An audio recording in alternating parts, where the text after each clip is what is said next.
Ladies and gentlemen, welcome along the first live lounge of 2025. Myself, Bill Bars, Jack Garwin and Dan Simpson are here for the next few hours to run you through. It's been a brutal 3 weeks since the last time we did this, chaps.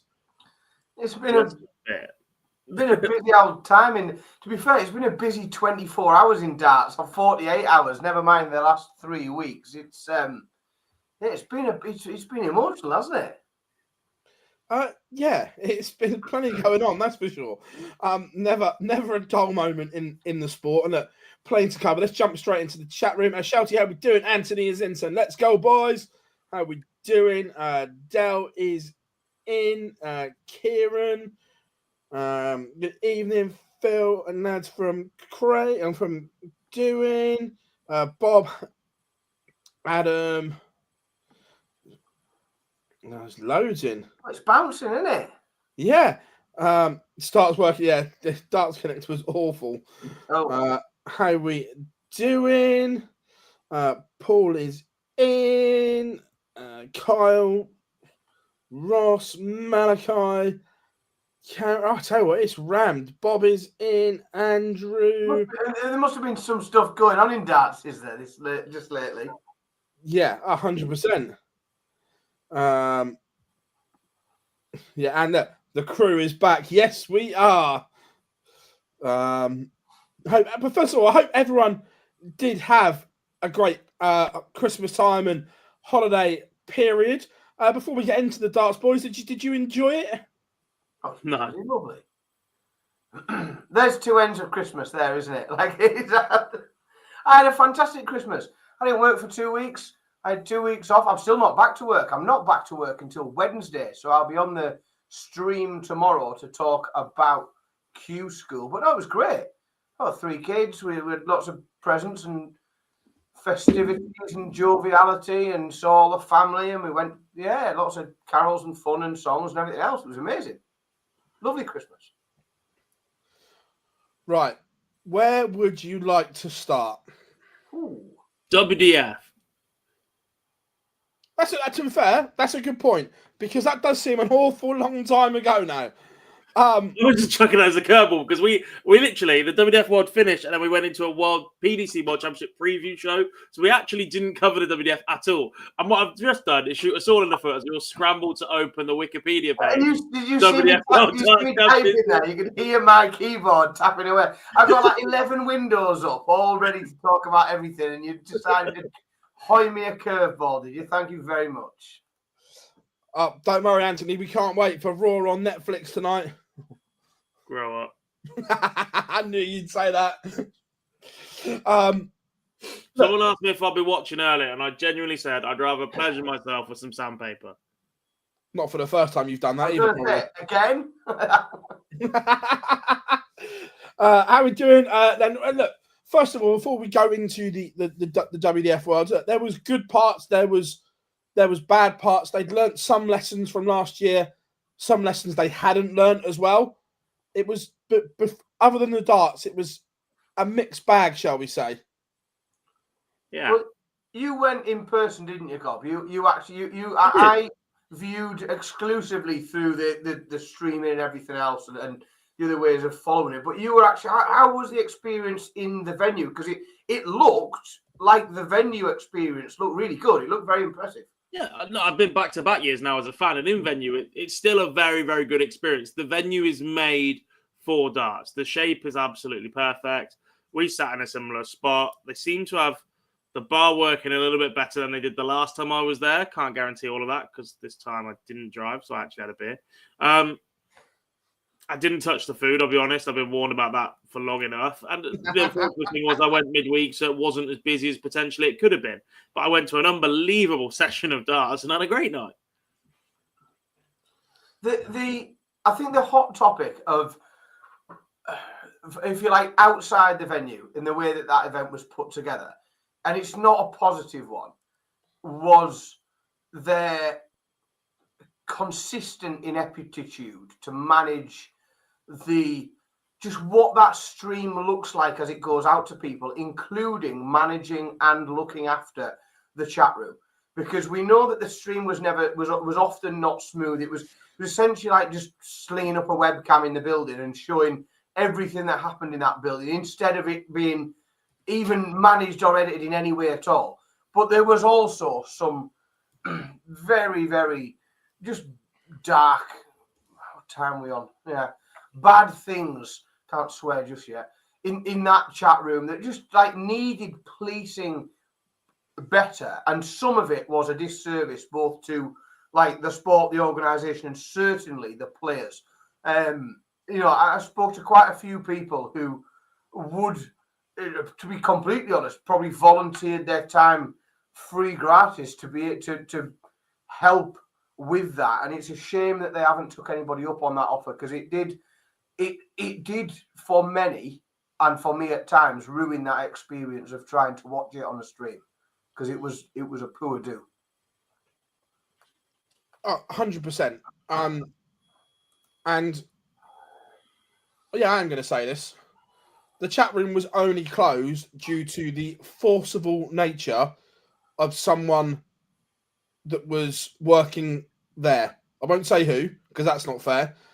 But the chat room was only shut because this person basically went in there, threw the biggest loads of F's and C's around, and said, if you don't shut this down, then there's consequences.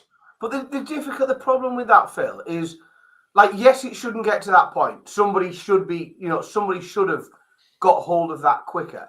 But at the same time, there's got to be a better option than either on and anything goes, and it's the very, very scraping the bottom dregs of society, or not at all. There's got to be a middle ground, surely, where it can be like we have a brilliant chat room full of lovely people who contribute to all of our, the Fallout shows, to the live rounds, to everything that we do, watch-alongs and Pro Tour streams and things, and it just needed some level of control and or policing or I think there benefits from having a chat room. Like there is, it is a lovely thing when you are sat at home watching something like that, to be able to interact with thousands of other people around the world who are watching it. It's really nice. It's lovely. I know, like Paul's just mentioned it there, and I briefly spoke to Paul sort of on a Facebook chain about it, and he's right. Like people did volunteer to say, like, we will help with this. And it is, I think that it will be so much better for having a productive chat room where people can get involved and support and contribute and talk and explain things to people that don't understand it and get involved, like our chat room is, where it's brilliant. And I just think that extreme of it's either absolutely horrendous or it doesn't exist is just silly. It's an own goal. The other bit I genuinely didn't get was when it was streamed across multiple channels, because you're splitting your audience. Now, it either goes on that, what was it called? Great Game or whatever it was. Yeah. If they've paid substantial funds to have it on their channel, then fair enough. If they haven't, the WDF has their own channels, and it goes on there with a bigger reach. Correct. So I just think that, look, there's in this society and this era we live in, there is no disgrace about a broadcast just being on YouTube, because YouTube is effectively one of the biggest search engine, second biggest search engine behind Google in the world, and it's effectively a TV channel. So I've got no issue with just being on YouTube if it's done properly. Yes, agreed. Yeah, 100%. It did. There's nothing at all wrong with that. And like I said, you can do it, and you can say, right, well, we'll just broadcast it there, and it is just a platform. It's a perfectly good and very, very accessible chat room platform for everyone to get to. But correct. You can watch it on your laptop, smart TV, phone, tablet. It's accessible to everyone. If you've got that facility where thousands of people watching from all over the world can interact with each other and enjoy it together, then it's a brilliant thing to have. Like, our chat room is brilliant. Like, and having that chat room is great, but you can't just leave it to police itself, because you will get what we saw, which was the very lowest of the low. It does just need some level of control. The actual darts itself was interesting. There was loads of little sub stories and subplots behind it. First of all, congratulations to Shane McGuirk winning the Lakeside title. And let's be fair, he was the best player consistently across that week. I don't think there's a doubt there. I think the right person on the form they showed in that tournament won the men's event. Yeah, he was consistent. He blew through his half of the draw. There wasn't a great deal of resistance in his half of the draw, even until the final, really, when it opens up and you get 60, 70-year-old Paul Lim in the final rather than someone younger who could potentially get going a bit earlier and last the duration of the match, shall we say. But you cannot take anything away from McGuirk. He was absolutely brilliant. He's winning games in... Did he win this? Was it against Tor Bjornsson where he's won 9 legs without dropping a double or something? Like that, yeah. Ridiculous level of consistency that obviously, look, spoiler alert, he took on to today into Q School as well. He's flying right now. Oh, 100%. You touched on it there. Paul Lim almost gave us a fairy tale. What a fairy tale it would have been as well. Yeah. It would have been incredible. Congratulations to Paul. The women's event, and I don't mean this horribly, but Bo has won this without even getting out of second gear. It was at an absolute canter that she's gone and won this. And it's interesting that after she'd won her third, it then made the decision to go to Q School, and publicly, the way it came out, it wasn't just enter and go under the radar. This was a very public statement of, I'm going to Q School via her management social media. And especially with the rule change, there is a very distinct possibility that she can go and get a card and will not be eligible to go back this year. Yeah, look, if she plays all 4 days, at some point you expect the level that we know that's within her to come out. Look, there are some very, very talented players already waiting in stage 2, and there's some excellent dart players that have made their way into stage 2 earlier today. But a lot of those players are players that you look at who are playing at a similar level or a level below the level of players that she beat when she's played in the Super Series, for instance, and won a week and gone all the way to Champions Week and made the semi-finals of that. Like, she's absolutely superb when she hits her A game. And actually, her B game is competitive. And when you chuck it into that environment as well, where there are still dart players and people that still have that little bit of added nerve when they do play a female dart player, because whilst that shouldn't exist, it does. That's a brutal little combo for Bo to potentially go and do some damage on the rest of the week. Yeah, but let's say she won it at an absolute canter. And then the 2 boys and girls events.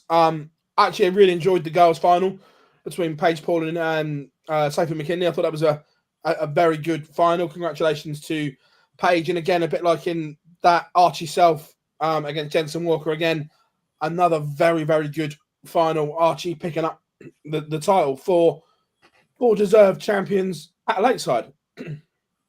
Yeah, the youth finals are probably the most exciting parts for me, or certainly those competitions. Lex Pacehouse is a fantastic talent. To see Archie get over the line 2-0 against him, really set it out. Lex, first round, you're like, yeah, this guy's a favourite. Jensen got the experience over everyone else basically in that field, but Archie Self proving himself a worthy champion. It's a shame he's only 15 and we can't really see him anywhere else again at the moment. Yeah, I agreed. This time, yeah. Yeah. And then obviously from there it was straight to the Palace in Muswell Hill. Before we get onto the action, because it tallies in with Lakeside quite well, there was a noticeable MC announce change, shall we say, that unless you were a multiple world champion at Ali Pali this year, we clocked it straight away. They weren't introduced as a former champion of the world or even Lakeside champion of the world. They were just announced as winner of the Lakeside. Yeah. Do you think that is a very deliberate thing that's been done? Yes.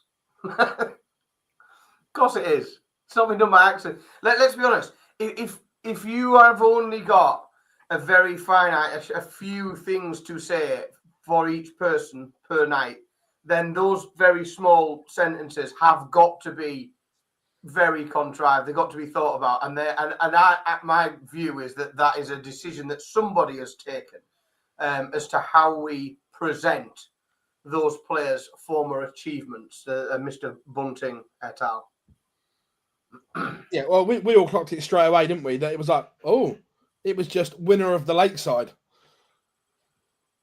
Yeah, the problem for me is that everybody that's currently got that announcement within that system is actually quite a worthy champion. Like, you can argue the points that you've had in the past and whatever, that for the last 5, 6, 7 years, they're not world champions. And perhaps you look at the likes of Wayne Warren and that Indigo World Championship or whatever else. But actually, if you go back as far as Bunting and Kist, that system still was incredibly competitive, had all the broadcasting deals and everything in place, and they're thoroughly deserved titles. Like, it's a fine line when we start washing away history from one side of the sport because the other ones decided their ego's a bit too big. I think that you're always going to be disappointed if your expectation is, the winner writes history, doesn't it? History is written by the winners, and they are always going to present themselves and their champions as the champions, the one that matters. Little bit different with some of the, like you said, the very legacy stuff, stuff that is, early days PDC is a little bit different. But you can't mix and match, can you? You can't decide where you draw a line over this date and that one, and he played well to win it, so he can have it in the title. I just think clearly someone's made an overarching decision to say we don't announce that as a world title. I don't think anyone's going to break their heart about it. I don't think any of those players involved will be particularly put out or upset by it. If they cared that much, they'd have been playing the WDF Championship this year. Not publicly, they might not criticise it, but I'm pretty sure Bunting would hurt. You think? Yeah. Yeah. I think does is where you hit my sort of cut off, to be honest. And look, Glenn probably doesn't help the situation at all because he refers to himself as a Lakeside champion, not a world champion. He won't call himself a world champion. Yeah, but even still, he's a Lakeside champion, not a winner at the Lakeside, because there's been other events at the Lakeside as well. Like, let's not forget that. Lakeside Lakeside has not purely hosted World Championships. So to say you're a champion at the Lakeside or a winner at the Lakeside, you could have won a fucking raffle at the Lakeside. Like, show these guys some respect. I couldn't have done. You could if Matt Edgar was fucking. I was going to say, you always. I can't wait to see what's in the goodie bag. I've got that many of his pint glasses now. I could almost have a dinner set. Right, moving on to the actual darts itself. Before we dissect it, what were your overwhelming thoughts on this year's World Championship? If you're rating it, where are you putting the benchmark on the rating? Overall tournament, I think it's a steady 7 out of 10. Personal highlights for me that are very specific to me were that we got some real deep runs from the 3 lads from the Northeast. So just personally for watching it, and like the crowd up here thought, but across the board, I think it was lacking a little bit in terms of big matches, big names bumping into each other, and fireworks going off when that happens. Because of that lack of just real highlight reel matches, I think it's probably a steady 7. You saying, Gob? I'd go slightly below that as well, I think. Like, it was a good tournament. I don't think it was an exceptional tournament. Like, the back end of the tournament was quite disappointing for me, especially the semis and the final. That they were mapped out pretty nicely from the word go.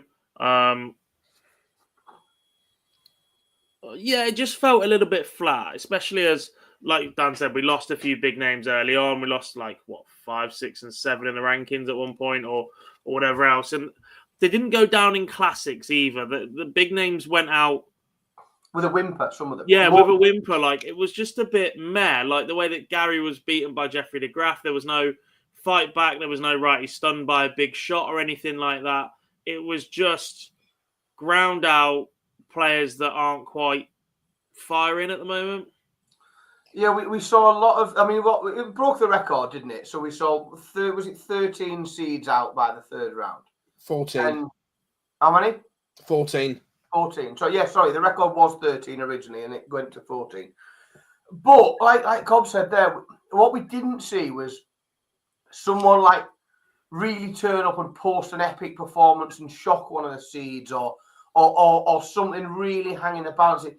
There was too many of those seeds that just went out with a crap performance and didn't play particularly well. And we see it all the time. If you turn up and you don't play well, these lads will get you.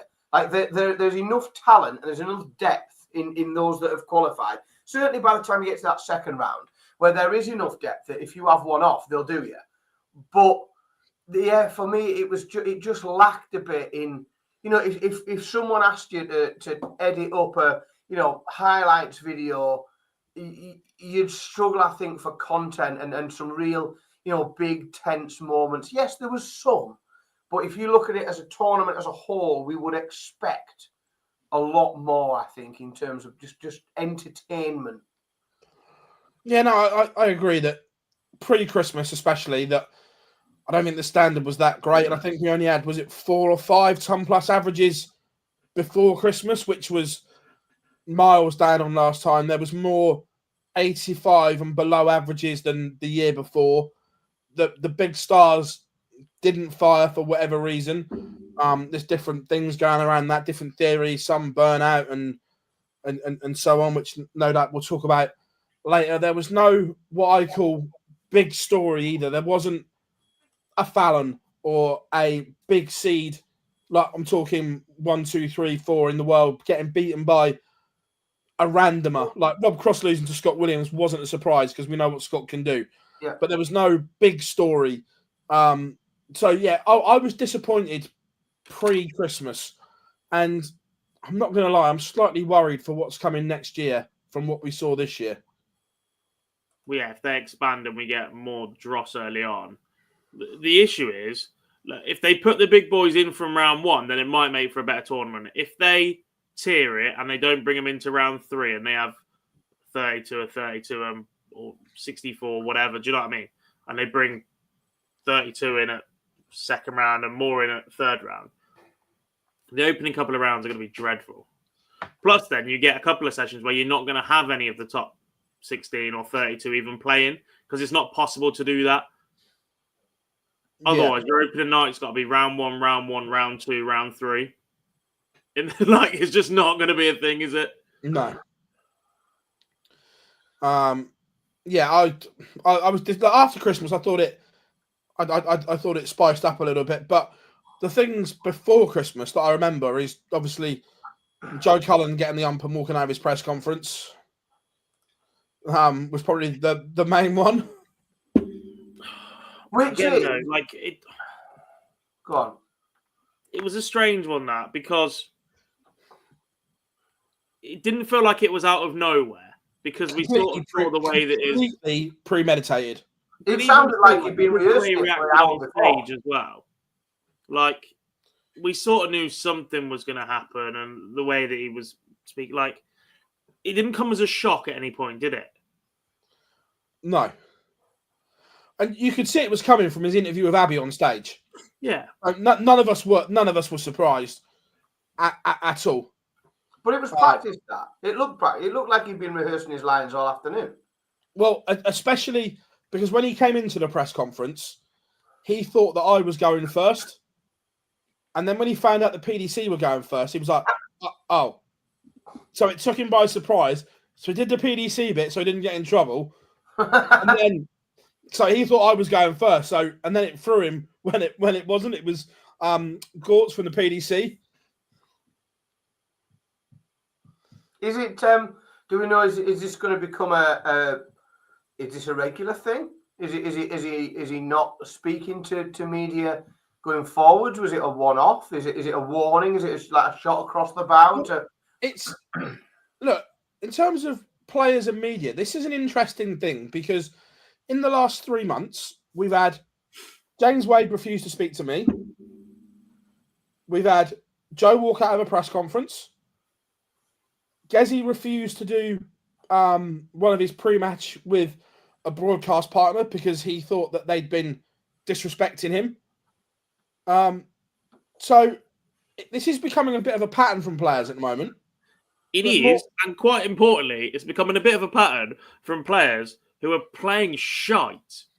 Correct. Like, stop getting your back up if you're playing at the same level as the one number 56. I get it. If you're playing at the same level as Luke Littler or Luke Humphreys at the minute, winning 4 majors, walking in and going, yeah, but you're going to lose to the one number 35 because he scores a couple more 180s than you. That's quite disrespectful and going, hang on a minute, Colin finds a way to win games or blah, blah, blah, blah, blah. But actually, when you've got a running average that is like 60th best on tour for the year, and you've had personal issues away from the hockey, fair enough, but just suddenly going, well, I'm this player and I've done this before, doesn't instantly snap my fingers and go, fucking hell, I'll bow down to you, lick your shoes and back you to win every single time he's totally hockey, because it just ain't going to happen. No, I agree. It's, but also, I just think, like, these are professional sportsmen, and, like why do they care? Like, why do they care? Like, surely what they care about is going and winning matches and pulling their way up the ranking. Why are they bothering to get involved in a debate with people as to whether or not they're any good at darts or not? I think it's really odd. I think it's very strange, and all it demonstrates to me. You're right. We don't see it from the players on the up. We see it virtually exclusively from players that are on the slide. And I don't know what it achieves. We don't really see them kick on from it often in the past. It's just interesting that they're starting to set the narrative a little bit that I'm not doing media. That's fine, but it does say in your players' briefing contract that you have to. Let's be fair, there was enough contributed to the DRO Christmas fund for next year across this world champion from Michael and Rob Cross in particular. Michael's a strange one because he never ever interviews like that. Ever. Like Scott Williams the other year was going, haha, you expected me to swear, didn't you? Because I did it last time by mistake. Oh no, haha, fuck off. Like he was just, haha, I can do this. This is funny. Michael's was a bit weirder. It was just like, oh, I'm just going to randomly drop the F-bomb and call everyone an old bastard. Yeah. Strange. Rob Cross's anchor sign was funny though, wasn't it? Well, it was. I did say I called it on the fallout that night. I was convinced, and many weren't, that was directed exclusively at himself. Like he was he'd made eye contact. You could see where he was looking towards that player's area. He was looking at his management team, friends and family, whatever. And he was playing wank. And he's clearly recognised it. And I just thought that's about it. But there was immediately people going in 2-footed on him saying that it was somehow directed.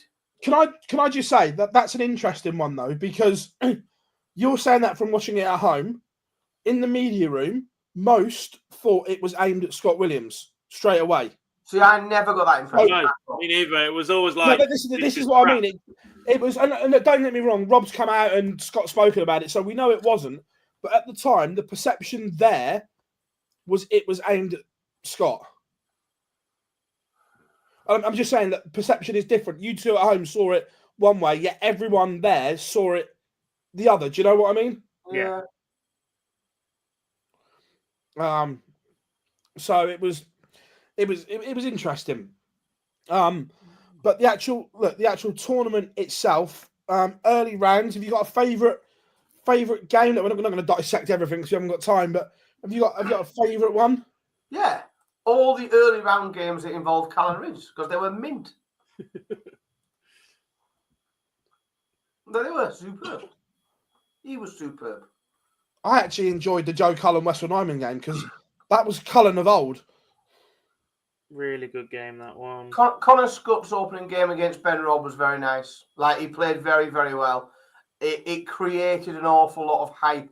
And to a degree, it then meant that the Scott-Heta match underwhelmed a little bit because we know the game that Damon's got in him. We've seen so much from Connor Scott over the last year. The fact that he opened the way he did and played so well against Ben Robb, I really thought that would be fireworks, that game. And it was a good game. It was a decent game. But I thought it was going to blow me away. And it didn't quite. Richard Sweeting as well became a national treasure. What a hero. What a guy. I absolutely will hold my hands up here. Katie's watched a fair bit of the World Championships with me. And I was like, they did a pre-Vox bot, didn't they, with him, like before they went on stage and whatever. And I was like, oh, like I'd never heard him speak, never watched him to that level or whatever. I was like, it's a real shame here because he seems like a really nice guy, but he's not going to win a leg. How wrong was I? What a player. The finishing, the Incredible. stones on that man was unbelievable. So good. Another one I want to shout out. You said Neumann round 2. His round 1 game was even better, by the way. Agreed. Cameron Carolison was fantastic. The second round, the standard of the second round was bobbins. We had, across the entirety of the second round, we had one average that exceeded, that hit the 100 mark. Only one, and it was Luke Littler, and he was 100.85. Everything else, every other player in that round was sub 100. I tell you what was also a very nice feature was the Paddy Power Bigger 180. Obviously, we had two 9-darters, Christian Kist and Damon Heta. Was one, the players' reaction because they fully understood what was on the line with it as well, and the crowd member that won 60 grand as well was superb. It was until Martin Schindler missed the double for it whilst I was in the crowd. Gary got fucking nowhere near it. I was sat in such a prime spot to be picked as well, you know. Like, added a hang really on. good. I genuinely think it added something. You know, it's not. Yes, a 9-darter is very special. Yes, he's special on the telly, but having that, you know, that interaction where the crowd wins something, knowing the money is going to charity, it just added so much more. I thought it was a really, really good initiative. It's a very special one because it's, you know, it's just for the World Championships. So we're not going to see it for the rest of the year, which makes it a bit more unique. I thought it was brilliant. Really, really good. Yeah, 100%. And look, Paddy smashed it out of the park again in all aspects. And they've like raised the bar again for other sponsors and saying, come on then, what have you got? Can you get near us? Because they've been absolutely superb. The fan village was on par again. It was incredible. Yeah, we talked a little bit about that on some of the Fallout shows where I asked people who were there what, you know, how the fan village was, what was going on, what was there this year. No Fosters for sale, even though they've got a partnership. That made me pissed. That's no good. But the feedback seems really, really good, and I think you did right, Phil. It does it almost lays the challenge out because it's not just that they present themselves very well on the television, like while the darts is going on, and they brand themselves very well. They tie their branding into the darts, great. They've got the fan village, they've got everything else, but the entirety of the tournament, they are pushing their socials, they're doing loads of interaction with fans, they're getting players involved, and it does set the challenge up a little bit to, you know, there's an awful lot of people who are sponsoring big darts events where you sort of now look at that and say, well, what are they going to do? You know, what are they going to then come out and compete? Surely they want more from this than just their name on the stage. But maybe they do, but there's a lot more to be had and a lot more to be done, isn't there? Yeah, look, there's people suggesting that it can't leave Ali Pally and whatever. the fact that Barry admitted in one of his interviews that they openly have gone and looked at the XL in London was interesting. The fact they have physically gone and looked at another venue. This isn't that part of a World Championship needs to have some character, and a venue like the XL I just think would be a bit soulless. I'm not disagreeing, but the fact that they have physically gone and looked at another venue says to me that Ali Pali cannot, you can't move it around to fit in more people. You agreed, but there's been loads of big boxing events at the XL, and he must have been there 20 times for various different boxing events over the years. So, yes, he's been for a look around it, but he's been for a look around it loads of times. He knows exactly what that building does and can do and fits and everything else. I don't know whether sometimes we just get... I think he likes to keep everyone on their toes and keep them interested. Possibly. Evening weekly darts cast. I'm guessing it's loud. Right, so after Christmas is when obviously it ramps up and we're now in the tournament. Have you got a favourite memory or a favourite game post-Christmas? Probably. Gezi Cullen was pretty decent, wasn't it? I really enjoyed Ryan Joyce against Ryan Searle. For obvious reasons, but I thought it was a very good watch. I'll tell you what it wasn't. Anything from the afternoon session on Sunday the 29th. Despite the fact Callum played unreal. Yeah, I mean, Callum played superb, but it was... I mean, difficult to not enjoy the Welsh derby of Clayton and Price. Again, the standard wasn't quite electric, but a game played in a very good spirit and you know, an entertaining game, because I think it was always going to be very interesting, you know, who came through that. Kevin Dukes was a highlight. You know, he'd obviously come through those games against Michael Smith, reversing that clash from the year before, then beating Krzysztof Ratajski, pushing Dolby like he did. Big tournament for Dukes, I think. He's really established himself on that stage now. You know, we know he pushed Michael Smith last year, but he really did sort of put his flag on that stage and nail Alexandra Palace as somewhere that he comes to win matches. I think he did a great job. Yeah, first of all, we forgot this one because this was the last match or second to last match before Christmas. No, not that one. The Chizzy miscount. Oh my! Wow, that was criminal, wasn't it? That was really my bad. Dan Simpson levels of like not knowing what the hell's going on in your game. That. If I speak. Yeah. I really enjoyed the quarterfinal between MVG and Callum Ridds for a few reasons. One, it was a damn good game where both of them were at it. Two, I wasn't sure that performance was in MVG's locker at this stage. I wasn't sure he could push back against someone that was pushing him at the moment. And obviously, look, you could see that Callum was gutted at the end over his table, but he had an incredible World Championship, and that quarter-final was up there for me. Agreed. I just think it's very, very important for Callum that he kicks on from it. You know, we saw him make, was it the semi-final of the match play a few years ago, and didn't manage. You know, that was a peak, and then it's been trough since then. He really got up, reached a peak, and then he has been on the decline ever since.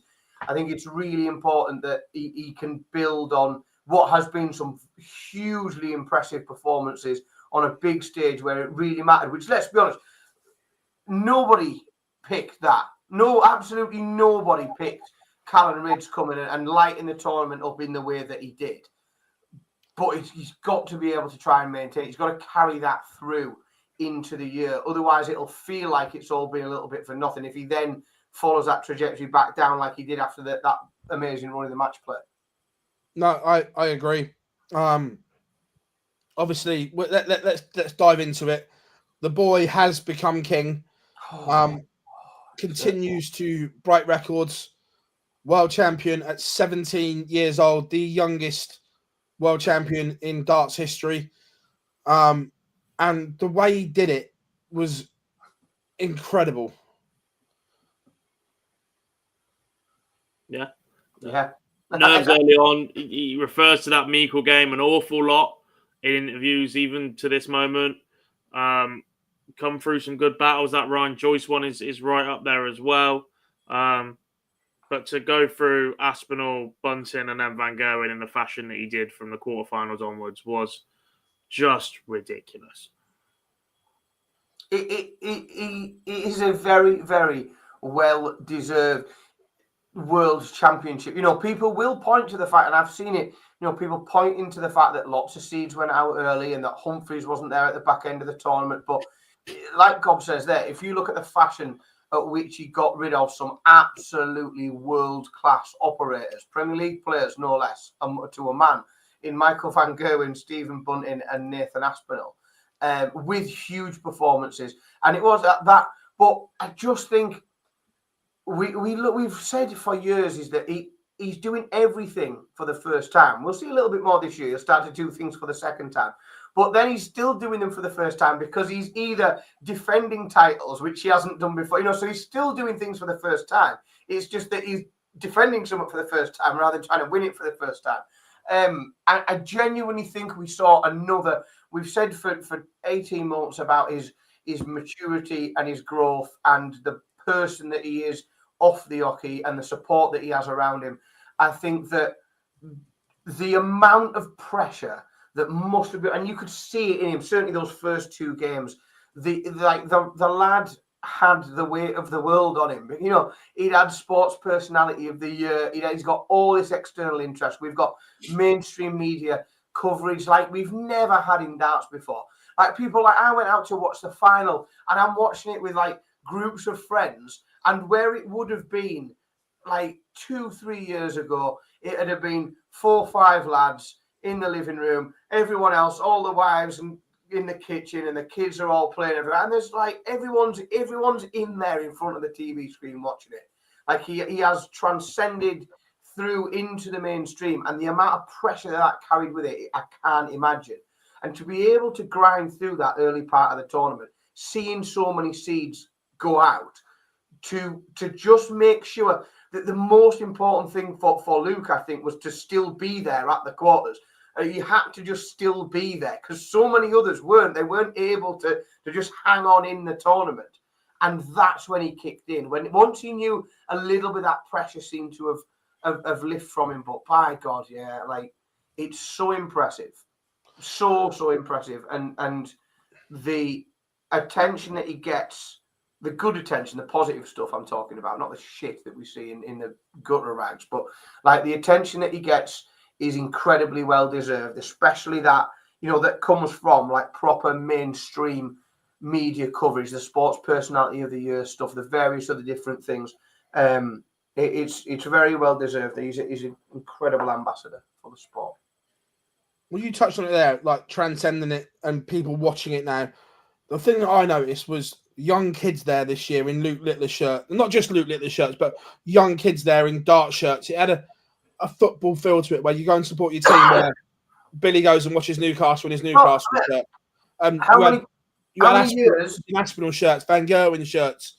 How many years have I been saying on this stream that dart players and more specifically manufacturers of dart shirts are missing a trick? Because I've not been able to get dart shirts for the kids. I've not been able to get a dart shirt for me. I have to keep having to buy like extra small men's and wear them dead baggy for pajamas because I can't get him. All of a sudden now we can get Luke Littler shirts in age 8 to 9 and age in 9 or 10 to 11 or whatever they are. So we can get them. I don't know if you know this. You probably do, and I'll be boring everyone with it. But the biggest selling gift this Christmas, and there's it's gone back for years and years and years.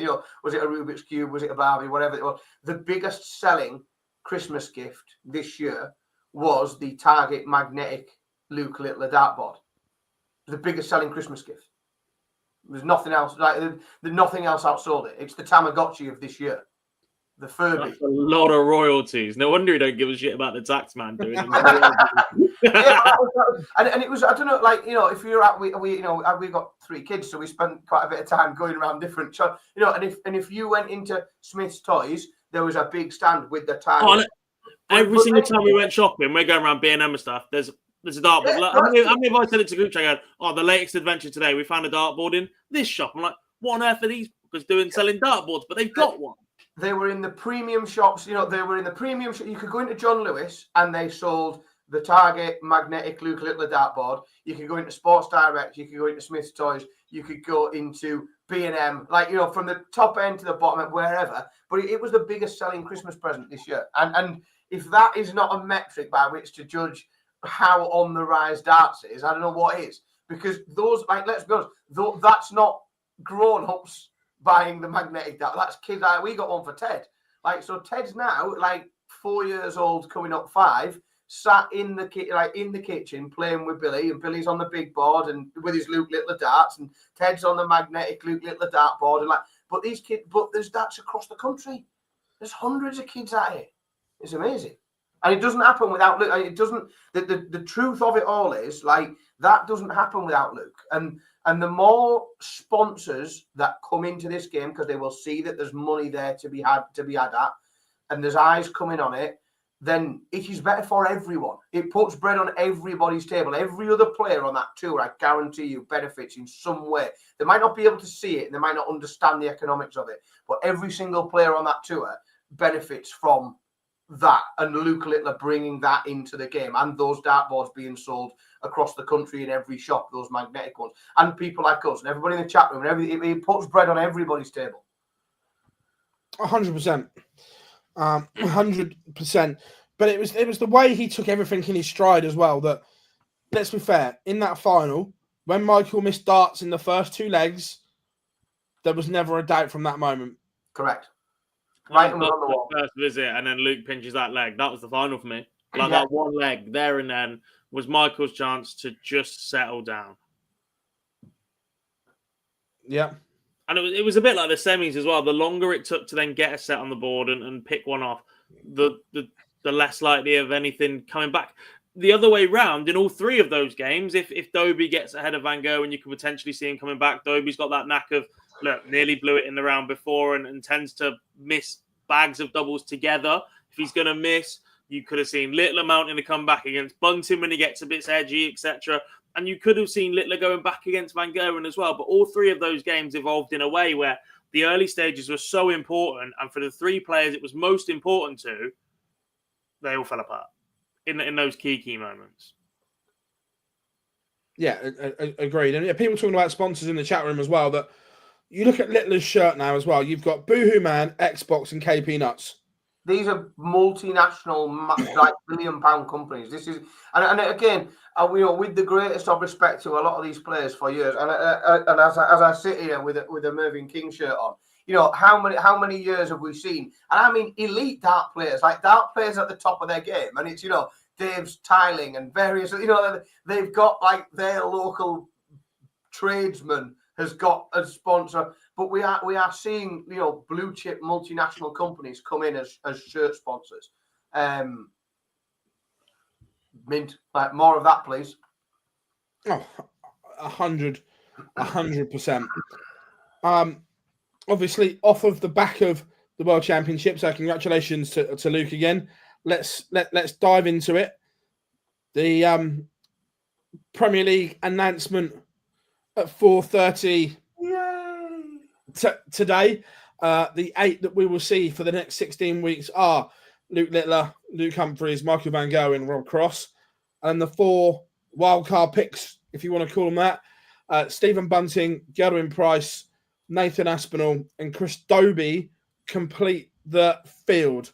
Can we have them in the right order? It's Stephen Bunting, Gerwin Price, Chris Dobie, and Nathan Aspinall. If we can just bump up Chris, thank you. Get them in the, like, I'm only going by order of merit ranking, Phil. That's all. I just want to make sure we get it just right. First of all, have they got it right? I think it's as right as it can be because it's so contentious. I think what anyone that expected, so what we've basically seen 2 changes to last year's field. Anyone that expected to see more than 2 changes in a single year is naive. I just think it's very naive to expect more than 2 changes.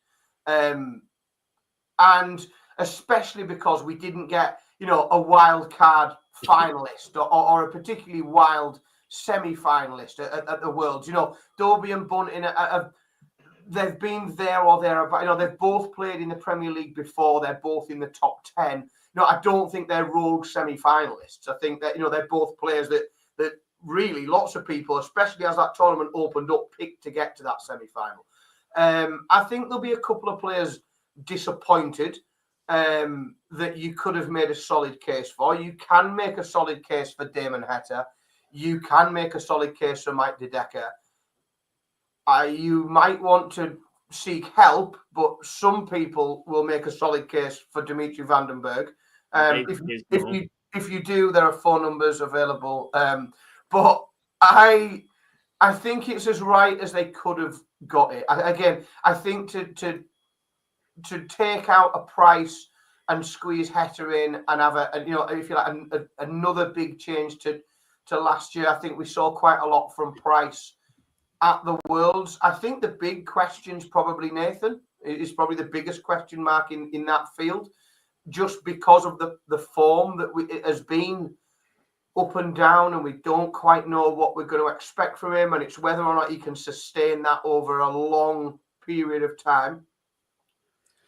I think I'm more concerned about Gezi. Nathan, I think they've given a little bit of the benefit of the doubt in that actually his record in the Premier League is pretty solid. He does get in there and contend every week. But because he's been injured, they've sort of gone, right, you've had your dip in form because of your injury, and now you're telling us you're back fit.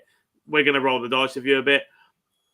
Up until this point, I hadn't really considered this because Gezi had a far better World Championships than Michael Smith. But I think if you were going to change only 2 of them, I think I would have left Gezi out for Smith. If you isolate them in a 4-on-4, which of these 4 do you want out? And the reason is this format just does not seem to suit Gerwyn Price at all. So to put him through it again after he has been one to publicly criticise it multiple times seems a little strange, where we've seen a little bit more success and a platform that Smith's built in this event for the last few years start to turn into some better looking results rather than holding up the foot of the table. When you then look at it alongside results in the year they've had and how far Bully Boy's fallen and his reluctance to change those darts again because he insists it's not those, but the results with them compared to the old ones seem to be stacking up and speaking for themselves at this point. Look, you can see why the 2 they've kept are Aspinall and Price. The fact Peter Wright nearly shithoused his way in off 1 run at the World Championships was an absolute travesty. If he'd got anywhere near it, we should have all shot ourselves and saved ourselves the issue. Really positive for Bunting. I think I've said this earlier as well, to go away and build up a TikTok following and start a YouTube channel and all of that sort of stuff. And just prove that you've got a fan base and that you are marketable. Like they keep saying you need to be alongside a talented dart player, which he's managed to regain that form and move himself up in the world rankings in a positive note. Again, takes some doing from him. And then, like I said, Dobie, has he had the greatest season on TV? No. Does the number of upset wins in majors throw that stat off a little bit? Very, very good on the floor. And he had a good Premier League last time he was there as well, which I think counts for something. He was a little bit unfortunate to not return after. Did he make the final? No, but he played better than what his stats suggested. Well, what kept happening was, if you remember, is he consistently averaged 103 and 104 every week and got beat. Yeah. He managed to find ways to get beat, average 105 all the time. Yeah. At least the Flags will be back in Newcastle this year. Yeah. They better be. They better be, mate. Fingers crossed the War Flags will be out.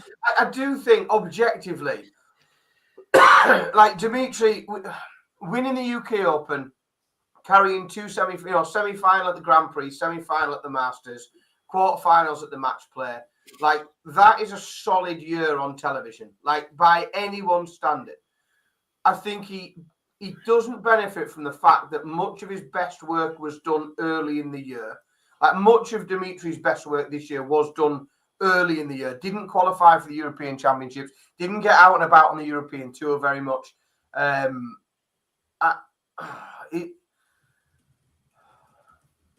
It's personal preference. Let's be honest. Let's be brutally honest. It's an exhibition, isn't it? It's a travelling exhibition. And I, as a punter, would be very, very happy to go and watch those 8 players play a little tournament against each other, like in the venue. I think it's a very, very good mix of people that I would like to go and see. And if you gave me my personal preference to sub some of those out for other people that I would like to sit and watch, probably not. I'd take that 8. It's interesting because I look at it a bit different. That I look at 6, 7, and 8 in the rankings, and if I'm Johnny Clayton, have I done more than Gerwyn Price this year? I think I have. In terms of if you want a Welshman in the Premier League, if I'm Johnny, I've got the ump. Has he done more? But again, that isn't what this is it? This is a travelling exhibition to sell out arenas. And but all the arenas are sold out before they made today's announcement. Yeah, but you still have to back it up, don't you? Otherwise, you won't sell out next year. You've still got to back it up. Gezi Price is still, he's announced as a former world champion. Now, don't forget, I know we've added a new one with Luke, but in dropping Peter Wright, you have lost a world champion. From your Premier League lineup. You've also lost a world champion in Michael Smith. So we've lost 2 former world champions, and there is some prestige. In those players that still carry around that title. He is, a champion of the world. As we talked earlier about how they're announced when they come out of the stage. We've dropped 2 former world champions. To drop 3 former world champions, you could look at that and say we've eroded the star quality a little bit too much. Also, before you get there, is this the first time that 3 players in the Premier League didn't play in the Grand Slam the year before? Oh, Christ. There you go. Probably. On for the chat room. Oh, wait, no. One of them's Johnny. Dobie, Gezi. Did Ass play? Yeah, world ranking. At least 2. Uh, At least 2, yeah. I just look at it and it'll have happened before because we used to get, in fact, when Bunting was last in it, 2015, isn't that when we got a mixture of PDC, we got the top 4, and then we got PDC wildcards and Sky Sports wildcards. And sometimes the Sky Sports wildcards were proper wildcards as well. That's when we used to pull Barney back from nowhere and things, isn't it?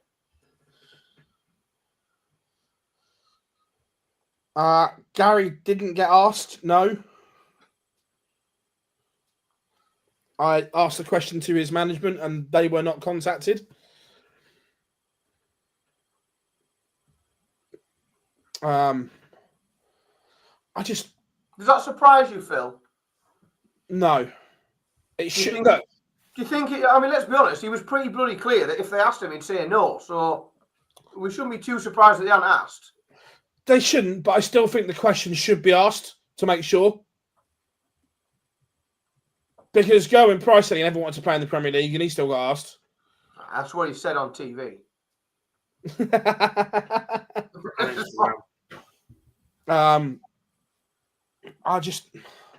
I'm not sure they've got it right. I think who would you have picked? I know he had a bad World Championship, but I'd have still gone to Decker. I'd want a debutant. I want a debutant in there. But for whom? Who would you take out? You can't just add him in. You got to take someone out. Yeah, you can't keep getting away with, I want the old format, so I'm picking 10. No, that's fine.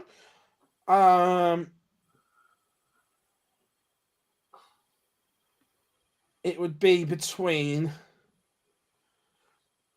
Aspinall or Dobie. They've all the difficulty with it is there are more players probably than ever before with a claim. I would argue at the minute there are more players than ever before that whether they're justified in saying so or not, if you said to them, do you think you should be in the Premier League? They'd say, yeah. And some of them are deluded. Some of them should be nowhere near it, but they believe they should be. But I do think the field is bigger than ever in terms of who you're picking from. You know, the fact that we've had a couple of rogue winners on TV, the fact that Ed House has won, the fact that Didek has won, you know, that adds a bit more. You know, we have to that you have to take those into consideration. I think Didek has probably suffered from, I mean, just going, you know, losing his opening game at the World Championships, averaging 87. You've got to assume that if he could have put a bit of a run together, because I thought, to be honest, if Dideka beats Woodhouse and plays Damon Heta, that was almost a bit of a shootout. I felt that, like, because whoever won that is then gone deep of those two, and you've either got Heta sitting in his high top 10 ranking and he's gone deep, or you've got Dideka with his major carrying and then he's back on TV winning again, and it just didn't turn out like that. And I think that's the issue for Dideka. Matt said they've not picked him because they didn't think he was quite ready. Now, I know that's a simple way out for the PDC, but actually, since he did win that Grand Prix, second round exit in the European Championships to Danny Noppert, second round exit in the Grand Slam, admittedly to Luke Littler, big averages in both of those as well. Granted, second round exit in the World Championships and a quarter final at the Players' Championship finals, where, to be quite honest, wins against Richard Veenstra, Ian White, and Neil Zonneveld aren't floating my boat before losing to Luke Littler 10-3. The manner in that defeat of Luke, plus them backing up with a poor performance here, I don't think has gone in Dideka's way, especially as, look, yes, the Grand Prix is tough to win, but it is a different format. Like, it is a leveler of some sort. So to then take on, admittedly, Luke and Danny Noppert, who's not even made it to the Premier League, in straight leg play matches that have turned up at a decent level, and he's not been able to get over the hill. Especially, look, one of them's quite close with Luke, the other one a 10-3 loss. To not be able to get closer, make more of a game of it, etc., will have gone against him. 100% it would have gone against him. And I think as soon as he lost to Luke Woodhouse, that was him done in terms of Premier League. But I still think winning on TV has to count for more than it does at the moment. You look at it, whether you like it or not. Michael Smith won the World Cup. Dideka won the Grand Prix. You can get rid of that first one. I love the tournament, but that's like Barney clinging on to be a 5-time World Pairs champion. Look, they've picked Barney and openly said it before because he won the World Cup. So Barney's a bit different. That was even at the time. They picked But what I'm saying is, if you're winning on TV, it has to count for something. And at the moment, I don't think it does. Well, my argument is from here on, and it has been for the last couple of years, is it has to count towards the World Series because the top players are getting more and more burned out. They're not interested. They're negotiating more and more from the PDC to go to these events. And you've got a whole heap of players in that next tier that we're looking at going, these are Premier League caliber players that aren't getting over the line. Send them to these World Series and say that these are test events for a potential spot in the Premier League, as they should be. The likes of Damon Heta, Mike Dideka, even as far back as Ross Smith a couple of years ago. Like, get these guys in World Series events around the world, building names for themselves. Yes, you need a balance of big names you've already got, but actually, if you divvy up the number of World Series events between the 8 players you've now put in the Premier League, and they all get 2 each or whatever, there's enough there that you can then build in 3-4 players from other rankings that each get one shot in certain places. And to be fair, James makes a good point here that Michael Smith, again, he's done okay on TV this year. If we're talking about events. Well, he hasn't done as well as so many more players, though. But when you look at that resume, he's done more than some of the players that have been picked. Correct. On TV, look, Christobi has been incredible on the floor this year. But even he admitted, coming into this, his TV record had been awful. Gezi has been awful on TV this year. You look at Michael Smith's TV record, it actually stacks up. So there is an argument that Michael Smith couldn't feel hard done by.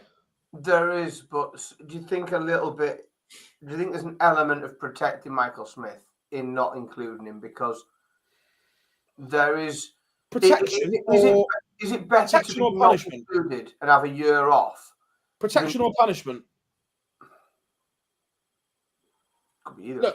Look, let's be fair. The way he's spoken about it, the way he took a year off after winning the World Championships, he says it himself. Basically, just went out, partied, enjoyed life, fucked off to Vegas. Is this just a little reminder saying you're not as big as what you think you are? Switch on, keep up, or it'll leave you behind. Is that part of it as well? I think he's too far on the slide now. Like, for them to justify it, like to be able to say, the world number 16's in the Premier League. I just think it's too far out, too far away. I can't think of when I'd have to have a surf back as to when we had somebody ranked that far out. Gary Anderson, world 26. All right, sod it. It was last year. Luke Littler was ranked 31. Yeah, that's different. He's just got to a world final. Yeah. I think Gary got a Sky wild card when he was world 26 or something. Right. Wasn't he injured for half that season though? Like, there's been reasons for wild cards that low down, unless you're Barney. Which, let's be honest, we all begrudged when he got that last one anyway. It's interesting. Like I say, I genuinely hope that this is the last year of this Premier League format, and I just, we talk about things to sort out, like Grand Slams and stuff like this. For me, the Premier League is in this as well. There are certain tournaments that need a shake-up and need to be fixed, and the Premier League is one of them. Premier League, World Series. I disagree. I genuinely disagree. I like the Premier League format. I just think you have to accept it for what it is. It's a novelty. It doesn't really count. It's a travelling circus, isn't it? It's an exhibition. Yes, it takes them 17 weeks of my fucking life, mate. It needs something else. Prize money. It's the second biggest tournament on the calendar. It has to be. It has to be something else. It has to be. I like it. I like the event. I like it. I like the format. Look, they'll never do this, and we've said it before. But make the Premier League like the FedEx Cup, where you've got a ranking table at the start of the year. You pick 15 events, no matter what. You can choose what they are, whether they're Pro Tour 4 and 5, Euro Tour 12 and 13, blah blah blah. And at the end of that race, the top 8, top 10, that's your Premier League. They won't do that because the jeopardy of players missing out is there. But make people qualify for it. Make it interesting. Give us a race 2. Make it relevant. I think the only way you can do that, then you'd never be able to do it with the full field. You'd have to split the field somehow. And why?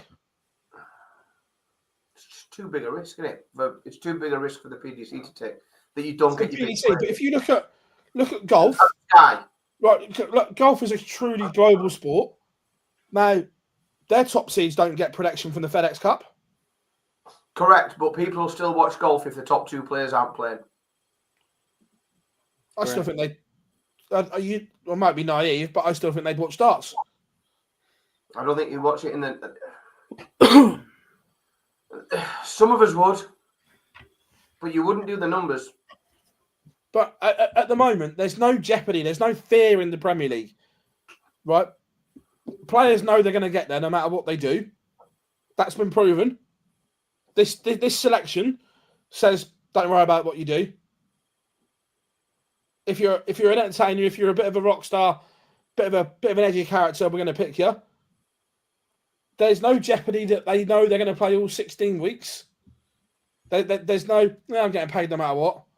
Like when there was relegation. On that because, so in that case, then because it's not just circus acts, is it? Otherwise, genuinely, how does Dolby get in above Heta and Dimitri? because they're the crowd. You know, that he's not coming on and dancing and wearing hats and doing all that other stuff. He's just going up and playing darts. By making a race to it, make people qualify for it, and then I like it. your darts do the talking. Yeah, I like it. I don't think it'll ever happen, though, will it? I don't think it'll happen, but I think it should, because at the moment, look, everyone knows I love the Premier League, but at the moment there is a massive danger that people are getting turned off by it, and it shouldn't. It should be celebrated. I think the other thing that you have to consider as well is, and we are just seeing it. You know, I know we're repeating myself and going on about Christmas presents and dartboards and darts being on the rise. There will be more players than ever watching the Premier. Sorry, there will be more viewers than ever watching the Premier League for the first time, probably since its inception this year. There'll be more new viewers to the Premier League this year than since the Premier League started. And that's what I think they should be thinking very carefully about how the Premier League is presented and what they want to present, not to the darts aficionados, the people that will watch no matter what, but they have to think carefully about what they present to people who are watching for the very first time. I'm not convinced, but look, I'm one of the purists. I love the sport. I just don't like what the Premier League has become.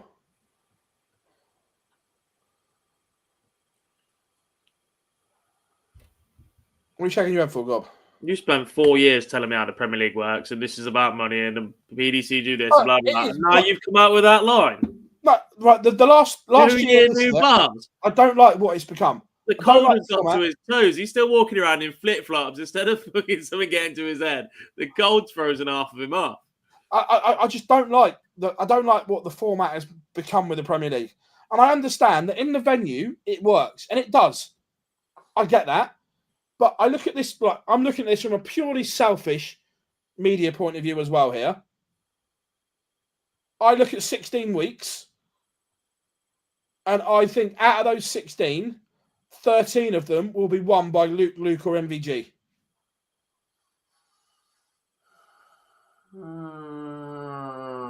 10.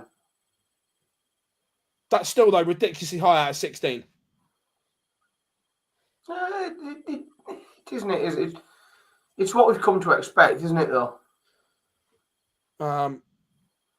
Where, look, he's got that tattooed on his arse cheek somewhere. look, commercial viability does have a part to play in any sport. I understand that. But at the moment, from a pure look, what we do, we're in media, right? 16 weeks, we could go without a Gerwyn Price interview if he doesn't win. When there's questions that we want to ask Gerwyn Price, and we're not going to get that opportunity unless he wins. Yeah, do I see him winning a Premier League night? Maybe. Right, Nathan Aspinall. Again, all gives you everything in media. What are the chances of us getting an interview with Aspinall if he runs into Littler, Humphreys or Van Gerwen every week? Yeah, and under the old format where you've got 4 or 5 winners a night, you get that interaction. Correct. We get to speak to everyone. We get to see what's going on. In this format, we don't, right? How am I going to put this nicely? We'll get the winner, and then we'll get the occasional loser, and 9 times out of 10, it will be one of 2 options in the previous years because they're safe and they'll do it. Yeah. Do you know what I mean? Yeah. I just think from promoting the sport and everything like that comes with it, media responsibilities, talking to the media after you win, after you lose, this is the pits.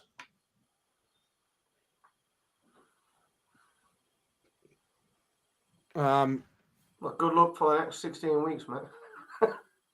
But no, you laugh. I've already spoke to Gob about his rotor, but what ones he can do. Not a bloody lot is the answer. I'm a busy man. I've got a Newcastle. You want to come up here, though. You like it up here, don't you? I do like it in Newcastle. You like it all this way. So there's like 12 Gregs in 100 yards. Shut up. We're opening the 13 soon. But look, it's interesting.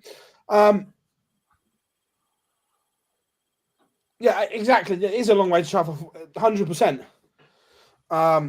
where the old format was good. We used to get 5, maybe 6 if there was a couple of draws where they'd bring both of them in and stuff like that. But look, it is what it is. When we look back at 2024 as a whole, boys, have you got a favourite memories? We've been dragging them all up and stuff like that. And favourite memories of 2024. It's hard to narrow down. What, like just darts on TV, PDC? It's going to be very hard to knock off the little Premier League win and then the World Championship. Like, it's just difficult to and it's difficult to put much ahead of that, isn't it? I thoroughly enjoyed the Headhouse win. That was much deserved, big, and we've seen some big upsets. We've seen some, slightly rogue people performing incredibly well on TV stages. Some people on TV stages that many people aren't familiar with, which has been good. With players like Lukeman that have, sort of really come to the fore on the big stage. I think it's been a good year overall. I think it was a very good year. Yeah, it's been all right. I think most of my memories are from the Super Series this year, if I'm being honest, because I've been there firsthand and working there. So I had back-to-back 9s in back-to-back games at one point. I got to do 2 Champions nights this year, including Andreas Harrison's 1-2-1 to beat Connor. Sorry if you're still in the chat room. Not Connor. Cam. In the most brutal fashion you've seen after Cam. It's a 1-7-1 to leave 8 or whatever it was. Vanski's 1-5-1 against Steve West as well. The next one was ridiculous. Yeah, that was a good moment. It was a tremendous moment. What else was good in darts this year? Yes, the famous Mr. Phil Bars. Where have you pulled that from? Seniors was good. Some good seniors. Seniors, yeah. Moments. Big John, Hendo, Medium John, however he's moving around these days. We saw Richie Howson finally winning a seniors TV title was right up there. That was top tier. We should do something. Why have we not yet cobbled together some? We should knock some polls up for some best ofs of the year. We must be able to come up with some best moments in different categories. We'll have a think about that. I'm off work tomorrow. We're on the stream, aren't we, Phil? We might be able to come up with some a bit of some polls and to get the folks in the chat room involved in for some end of year awards. Maybe we could go through them next week. Sounds like a plan. Yeah, there was some good bits last year as we are now. That I'm trying to think of one of my favourite ones. So getting to commentate on the seniors final in York was right up there. It was a good weekend, that, wasn't it? It was really good. Yeah, that was good. Getting to do doing some good media, like Phil's one announcing that he wouldn't be playing again was decent on a personal note and things like that, which was good. The other side of this coin is going into 2025. If you could change 3 things, what would you change? What about darts in general? Whatever you want. Oh, I thought, right, well, we're not doing like self-help, are we? I'd like to lose 4 stone. If that's I would definitely find a way to make darts that has afternoon sessions more accessible to families. I would have bigger family zones and more allocated family seating and concessioned prices for children's tickets. Fucking sick of paying adult prices to get a 9-year-old into the darts. It's absurd. I would like to see that. It's very selfish, and you know, it is what it is. Beyond that, probably a little bit of format changes. Slam qualification. It's hard to know where to start, to be honest. That's what There's I a said. lot good, but there's a lot wrong. I'd UK change. Open qualification. Yeah. I'm intrigued to see how this Masters goes. It feels like it's just going to feel very similar to another UK Open, a slightly different format. Obviously, we're in the middle of Q School right now. There's been a couple of changes to that. I'm not sure they're the right ones. Slam's a nightmare. World Series has got to mean something for me. I keep banging on about that. But if you're going to have a finals that's then ranked and whatever else, you've got to do something about the rest of it for me, especially adding to events in new areas. Asia needs an event ASAP. Look, they weren't the quickest players in the world at the World Championships, but they can all bloody play. You've got to show both sides to fans in Asia as well. I think if you show that this is what the top pros and speed they play at, that might encourage a few more youngsters coming through that system to play at faster speeds instead of seeing the likes of Toilo and whoever else slowing the games down. Something rotten. Premier League, just shoot it all off. And last but not least, the colour of Barzi's hair. Get it gone, son. Get that just for men out. Oh, sorry. And I'll ban wrestling chat in our chat room because you all need Well, wash your mouth out. Steady. How about, I tell you what I'd do. Here's something completely wild and rogue. But what about, with the reintroduction of the Windmill World Masters? That's what we call it now again, aren't we? That's where we're at. There's loads of things that we'd like a format change on. What about pulling the Champions League back? What? So we can hit a 9 dart by going 180, 180, 180. Yes. The Champions League. You know what? If that was genuinely how you'd hit a 9, I'd fully agree. That's so much easier than a 147. Yeah. There's a few that I'd like. The Slam qualifying, the Slam just needs an absolute refit because it's fucked.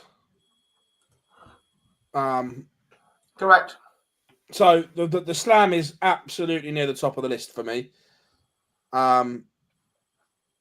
Then,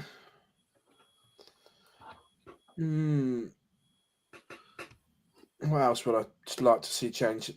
I'd like to see a new format come in. Cricket. What's that? Cricket. I'd like the 1 leg 1001 shootout. Something different. I'd love to see a cricket event. It's not going to be something that we ever get on a TV in the UK, probably in Europe. It could be something that our friends over the pond at the CDC, because I know cricket's a much more popular game over that side of the water than it is over here. But I would love to see some competitive cricket in any format, just because it's fun to watch. And this is a real long shot that will never happen.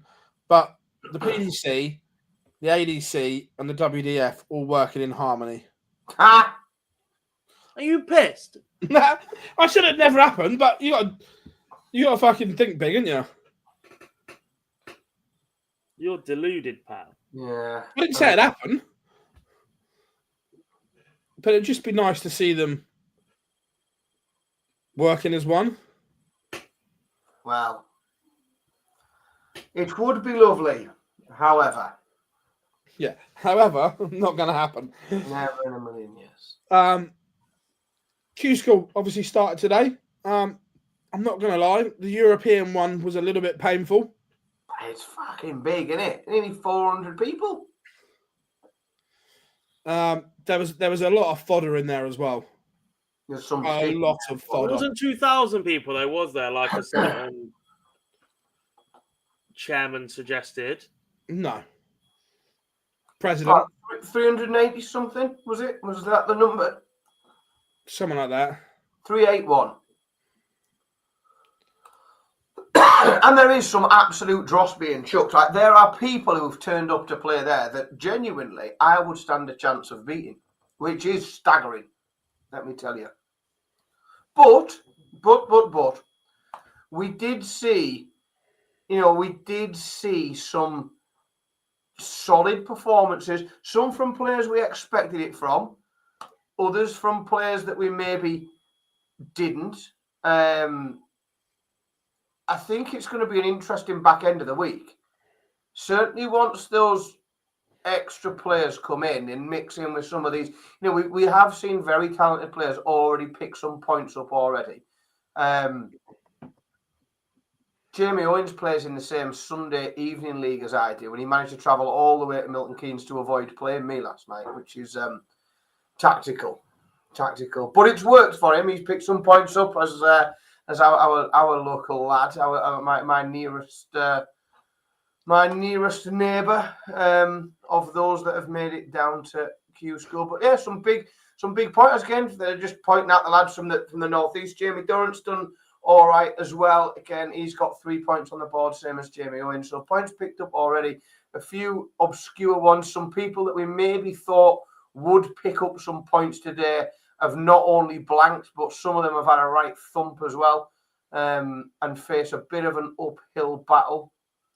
Fun though, isn't it? Bonkers. Oh, it is, yeah. I agree. I just think there are elements of Q School that works, and there are other elements that don't. Do you know what I mean? There always has been, though. That's the issue, isn't it? Yeah.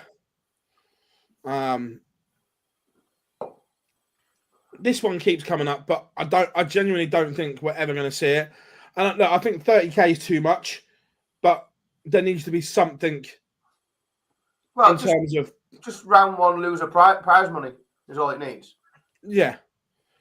Prize one is something that's enough that's realistically going to cover over the course of 2 pro tours a weekend's expenses. That's it. Like something that means you are not already operating at a loss. Correct.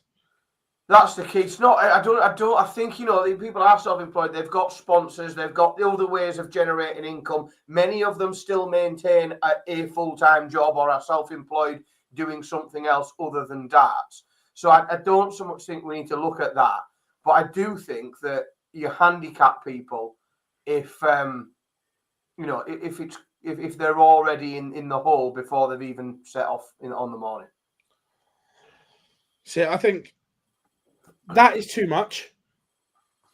Because that's for the weekend, though. What's that? Do for the weekend, though. 250. Yeah, I agree. 250. I don't disagree with. Because then, if you're traveling for the weekend and you're going to do 2 events, you're picking up minimum 500 quid, which is covering your weekend's expenses, and it's covering your hotel, your food, your travel. Realistically, even if you're in Europe, probably. Yeah.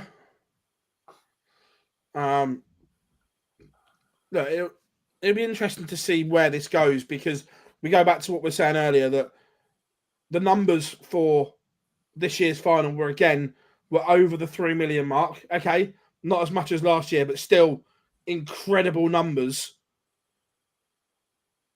I didn't know that. There was big expectation that given that final, we'd get numbers bigger. I think the thing is, the Luke Littler, it wasn't so much as a surprise this year. Do you know what I mean?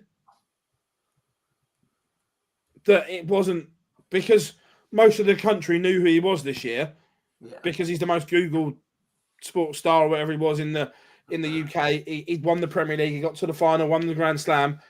I don't think it was a bigger surprise. So people already knew about it. People weren't tuning in for the first time to see. Do you know what I mean?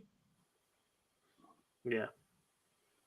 But over 3 million is still unbelievable viewing numbers. It's big, isn't it? It probably puts it closer to 5 once you consider how many people have got a Fire Stick. Correct. That's the other thing as well, is because you have to factor that in. Not so much if you are the broadcaster, but certainly if you're the sponsors, and you're factoring in that, because that's a real amount of people who are actually going to see your branding and image. Yeah. So yeah, even if, like you say, with people watching Fire Sticks and whatever, probably closer to 5 million watching darts on a Friday night is remarkable. Yeah, that is sort of Saturday night BBC figures, isn't it? That's and exceeding them on current viewership. Yeah, well, interesting. On that as well, there was no announcement or there's no sign of new contracts or whatever. But we were having this conversation earlier that the fact that not once did Sky indicate that we've had the World Championships from here to now. There was no memory lane or anything like that. That suggests to me they must be confident of agreeing a new deal. It didn't look like a swan song, did it? Yeah, you're right. They didn't appear to be. Now, also, I mean, commercially, you probably don't want to. You want people to still think that you're in the driving seat, whether you are or you aren't, don't you? And that you're on board with it. But yeah, it's going to be a very interesting time. Very interesting to see where the sport grows in terms of the opportunities that will present themselves in terms of broadcast partnerships and what could happen. But yeah, but like you said, there was no memory lane. There was no, this feels like the last one. So the producers that are putting the show together and so on and above them must be confident of getting a deal done. Yeah. You'd like to think so. They seem to try a couple of new things and go that extra mile a bit. So they dropped the Sky Pad this year, which I thought was a bit odd because Dan was very, very good when they made him use that in the past and analyse various different things and just get a few more stats up on screen. They used a lot of corridor stuff, didn't they? And that dartboard, which was okay, but I found it a little repetitive, as with some of the crowd stuff as well, especially when there was a group of 5 lads there to support Nick Kenny the night after Nick Kenny had been beaten. And they didn't know. I liked the walkway chat between presenter and pundit. I thought that was a good. I didn't mind it to change up the angle, but it was always the same place before the same game and the same session. Like you knew the routine. Like I'm up for trying new things, but mix it up. Yeah, that's a good one from James that I quite enjoyed. Was that we got to see. We got the the final was a really good time. For the final. Now, I don't understand why we don't see that for every game. It doesn't have to be live. Like there is that much time, between John McDonnell coming onto the stage and the first darts competitively thrown, that we could see that. We can just have that blended in and out of the introduction. But I think it genuinely adds something, and we all know it happens, and most of us, or many of us, know how it happens. But I thought it was a really good addition. I think it should be part of what we get to see on TV.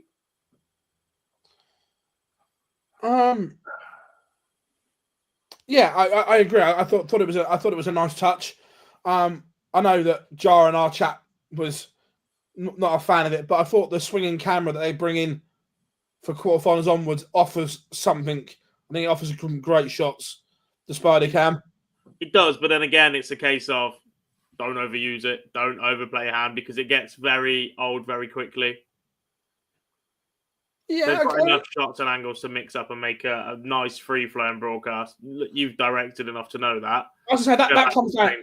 That comes down to the director, though, and I'm going to say it. This is what happens when you don't have the best darts director in the world on at the back end of the tournament. Simple as that. I think Dion only did 6 or 7 sessions out of them all.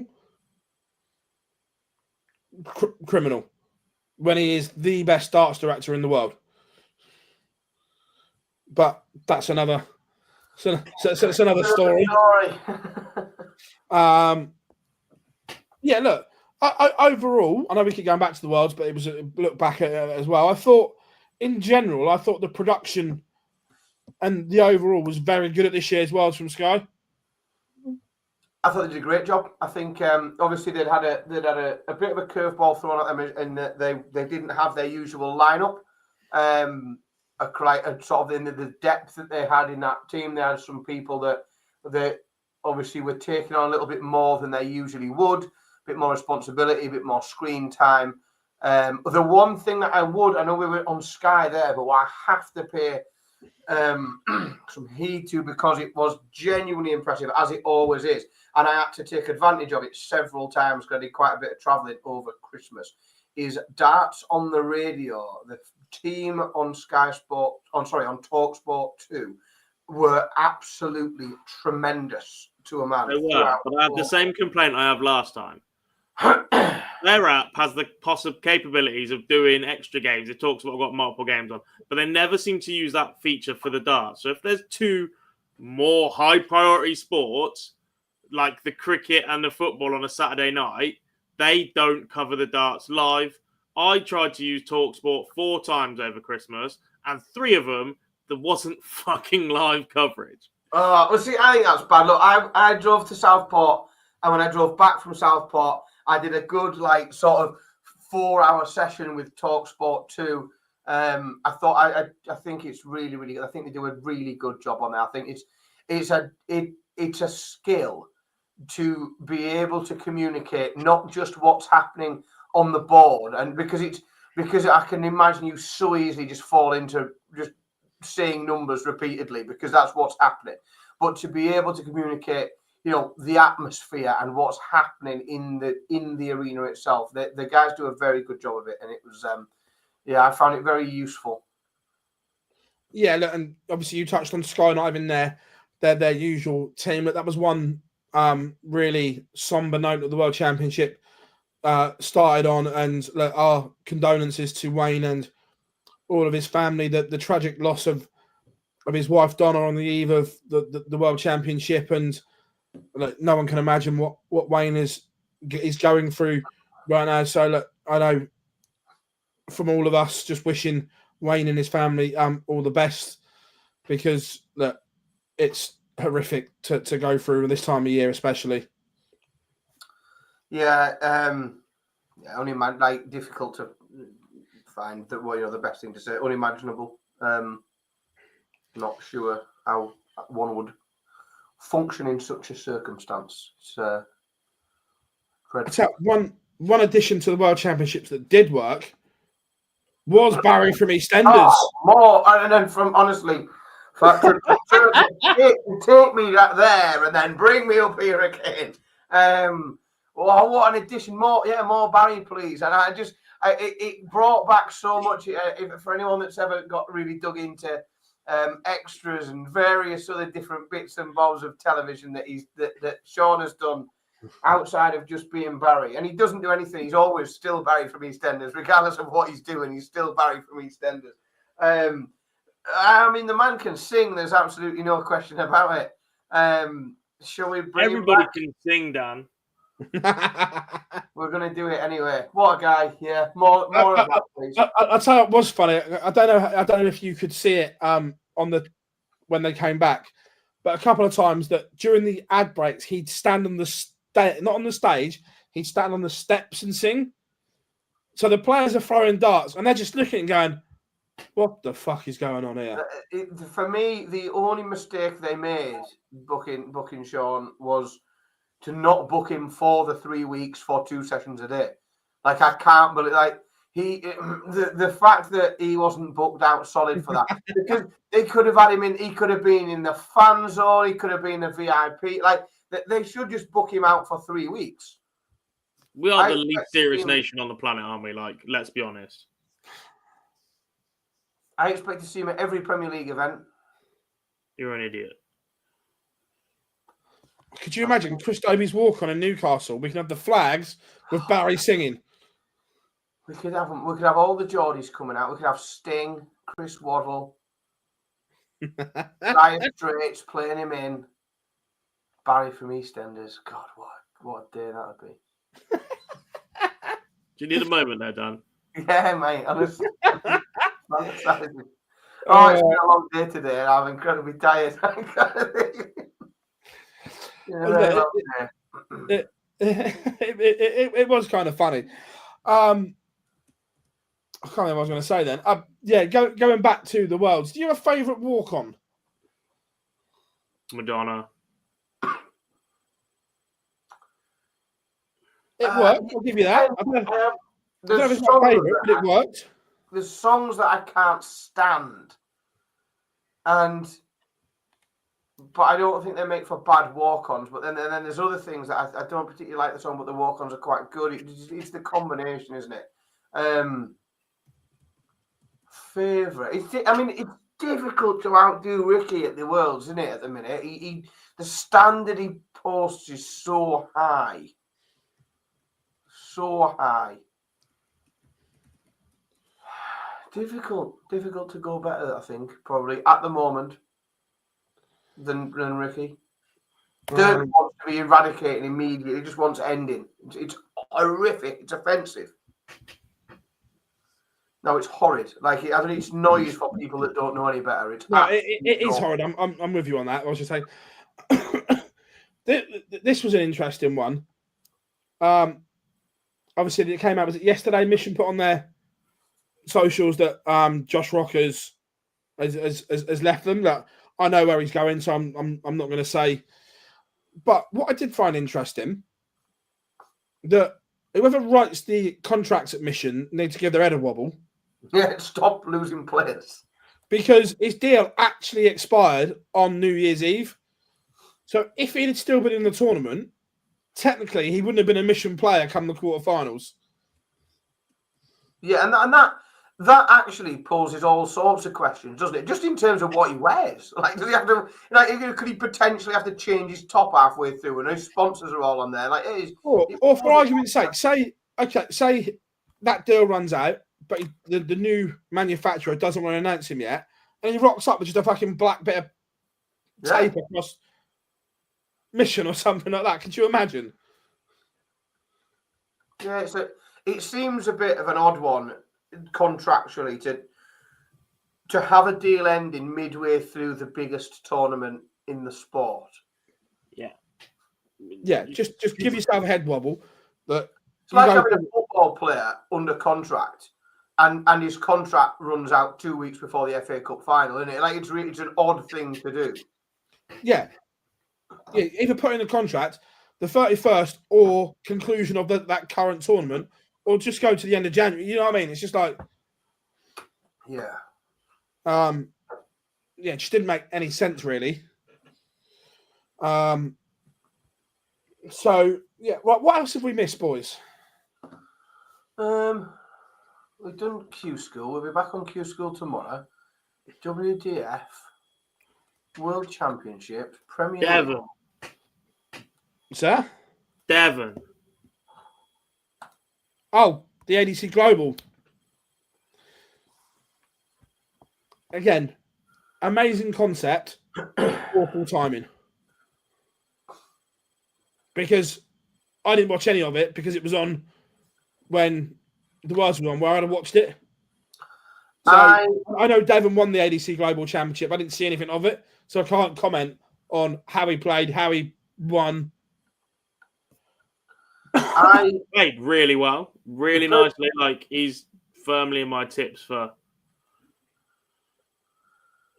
I think he played. I think it was very good. For me, it looked too familiar. As in, watching it, it just looked like I was watching something else that I'm used to watching in that room, and it didn't distinguish itself enough for me as its own event. I think they need to maybe do a little bit more to just brand it as its own thing. Fairs. But good to see Devon back winning, 100%. Right.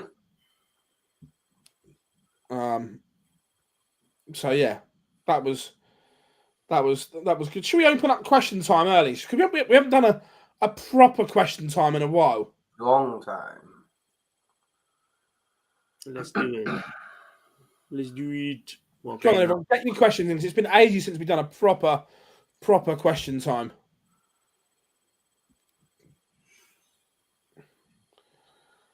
First one for you, Gob, is how many of your out of contract players are going to re-sign? 2. That's bold. It's bollocks. 2. Which 2? Because Salah told the world that he's off. Salah will resign. That's not a man who wants to go anywhere. That's we'll just let the world know that I'm still waiting for what I want. Virgil stay. I think Virgil will stay, but Trent's he's already packed. Nah, his suitcase is packed. He's gone. His head was on fucking Mars last night. He was Flights are booked. Correct. See, normally in any other game, I'd give Conor Bradley a run out on Wednesday against you lot. But I think if he does that, it just goes, well, Trent's gone. Yeah. Like, there's too many underlying things. We almost have to start him again on Wednesday. To be fair, I haven't watched this in its entirety yet. I've only seen Littler throw the 180 and Freddie Flintoff's stupid question of how many treble 20s have you hit in your career? I think that was production, though. That wasn't Freddie, was it? Like, I'm not saying it's his fault, but that's a stupid question. I actually quite enjoyed it. I didn't see the prize bit at the end, I'll be completely honest. Toss. Turned it off. But what I wasn't happy about was the team that went onto that prize board should never have gone onto that prize board. To add that extra, or we'll get Luke to throw 3 darts and then suddenly buzz in for a question to snatch it all. It made the rest of it fucking redundant. Yeah, silly. Now, that might be swayed a little bit by the fact that Curtis and the lad, I know Curtis from uni. He went to the University of Nottingham. We used to play pool against each other a fair bit. But when he first started getting into darts, he was DMing me going, is this a good board? Should I do this? Should I do that? Blah, blah. To then get on bullseye is quality. But he worked his ass off to get to that level. Won like every scoring round. She was really good on the questions. And then they went, oh, by the way, here's an extra 180 points. Or buzzing for the question and they fucking nabbed it. Like, that was bollocks for me. Fairs. How we doing, Jack? Just keep putting yourself out there. Let your darts do the talking, and just make presence on social, and just be you. Well, that does depend how old you are, because some socials are not old enough. But yeah. Do you think PP will stay as sponsor? Look, I'm pretty sure that from what we've seen, there will be talks on going to continue that relationship. Would you think, boys? It seems like it wouldn't be the best for any party to walk away from that deal. It seems it's got a huge amount of eyes and focus on Paddy Power over the course of Christmas. And let's be honest, it's not just darts at Christmas. You know, there's all sorts of other sports going on as well, and all different ways that people can engage with that company, providing that they do so responsibly.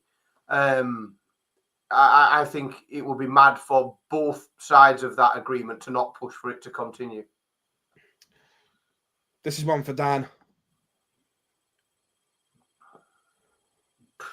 Yes. Yeah, if he wins the Premier League, he's getting a statue next to Sir Bobby. Like he's got it's coming up. Dear me. 100%. Look, it's just who you work for, Kyle. It's who you got. Who gives you a job and who offers you a contract and who's already under a contract and who's got a vacancy at any one time and how much you are willing to charge or work for, and there's all sorts of layers to it. 100%. Interesting one, God. What are you saying? Littler. Correct. I think it's a big year for Luke Humphries. Yes, he defended the players, which I feel was like a big weight off his shoulders. But actually now,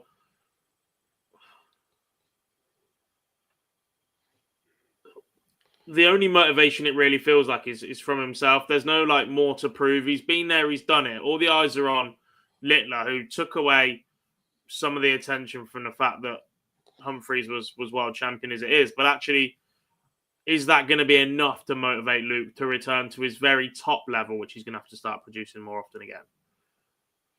Yeah, interesting.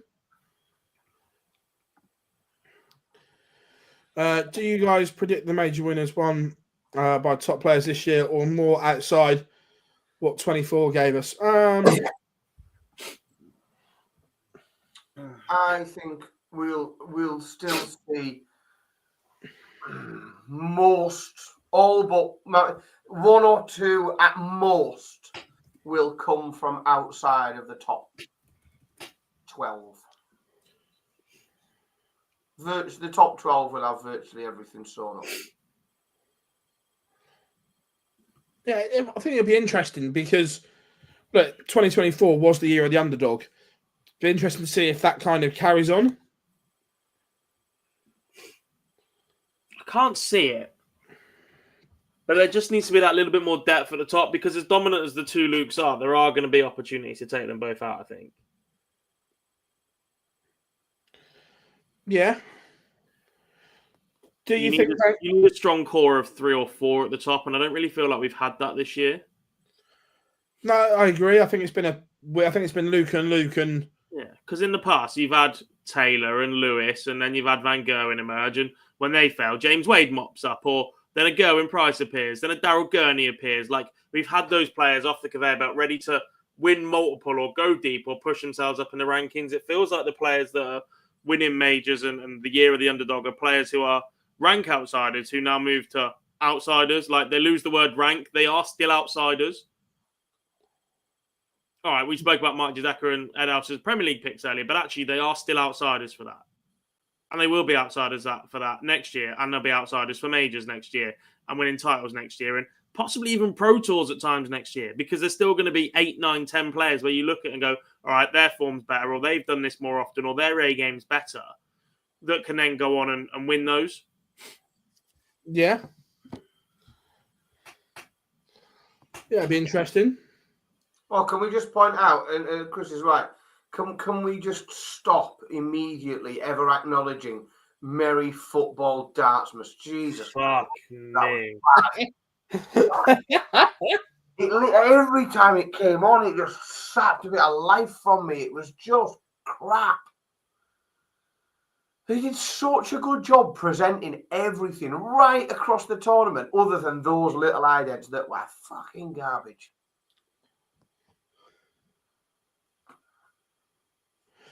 I would be surprised if we ever saw Mace on Sky. For that reason, he certainly is not a yes man. No, he's not. Which is why we love Mace. He certainly, yeah, he tells it. He says what he's thinking. And he doesn't bullshit. To be fair, I need to pin down a date, but I am going up to Mace's to do a very, very special sit down with him, which will be really, really good. That's exciting. Yeah, because I think you'll see a different side to Mace as well, which will be good. Do you think Bo will get a card?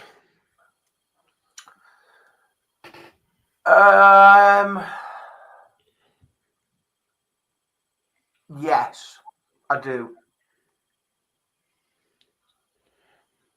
Gob? I think it will be order of merit rather than winning outright. Yeah, I think she does. I do as well. This is a good question from Ben. Is the lack of international players at Q School worrying? Yeah, considering we haven't got an American one and we've spent a year talking about how much the game's on the rise in America and how well the CDC are doing, the fact that we haven't got a player represented at Q School is a bit worrying. We've got 3 Canadians. I'm not sure if that counts, though. Cameron and Long straight to stage 2, but yeah, I get what you're saying. Well, I look at it both ways. Looking at it from your way, yes, I think it could be seen as a concern. But you could also look at it the other way, and I'm nicking this from Alex Spellman because he put it in a reply to Danny Baggish, or it could be a good thing because North Americans think they've got enough to play for in North America. There's plenty of opportunities over there. Yeah, but I don't buy that fully, Phil. I think it's... I think that's a nice answer that presents the opportunities over there very well. but it is not aspirational to being at the top of the sport, is it? Well, this is an interesting one that goes back to, would she accept the card? I think she has to. She hasn't got a choice because of the new rule, Paul. The new rule was brought in for this Q school that if you win a card on your own merit, or if you don't complete all 4 days of stage 2, you are banned from playing any PDC darts for the rest of the year. And it says secondary tours. Dev Tour, Challenge Tour, everything. Well, is that the women's series as well? Don't know if that's defined as, but I'll read you the exact ruling. Yeah. Entrance to Q School constitutes acceptance of a tour card, if so earned by a player's performance. If a player earns a tour card by virtue of their performance at Q School but declines a tour card, or is eligible for final stage either by exemption or qualification and does not participate on all days unless they're a daily winner, they're not eligible to appear on the Q School points list or play in the Pro Tour, including European Tour qualifiers or secondary tour events in 2025. So, big that consequences. says to me, if she wins one, she has to accept it. Huge consequences for anyone that doesn't. Yeah. And also eradicates the, not playing the final day because you might be better off not playing, etc., etc. Just takes that out completely, doesn't it? Also, this is a good one here from Anthony. As always, looks like the North Americans are choosing the Masters over Q School. Interesting. Very interesting. I like this as well.